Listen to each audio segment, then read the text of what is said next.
আমাদের ইসলামী ছাত্র শিবির জামাত ইসলামের 11টা অ্যাম্বুলেন্স ফ্রি সার্ভিস দিচ্ছি আমরা। এমন জায়গা থেকে ফোন আসে, বলে যে ভাই তার এক সন্তান থেকে কানাডা, এক সন্তান থেকে ইংল্যান্ড, আর এক মেয়ে থাকে ফ্রান্সে, তারা মেসেজ দিয়েছে টাকা যা লাগে আমরা দিব, আপনারা দাফনের ব্যবস্থা করেন, আমাদের হাতে সময় নেই। আমি নিজে সাক্ষী থেকে বলছি, আমার নিজের কানে। টাকা আমরা দিচ্ছি, আমাদের সময় নেই, দাফন করে দেন। আমরা বলছি কোথায় করবো? বলছে যেখানে পারেন করেন। আমার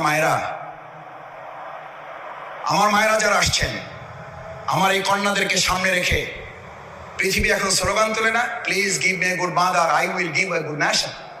কোথায় পেয়েছে স্লোগান? ইংরেজিতে বললে মনে করে আরে বাপরে বাপ, শফিকুল ইসলাম মাসুদ টুকটাক ইংরেজিও জানে। আরে ভাই, ইংরেজি কথাটা তো ইংরেজি না, এটা তো আরবিতে, এটা তো আল্লাহর বিধান। আমি দেখেন আপনারা, আমি এই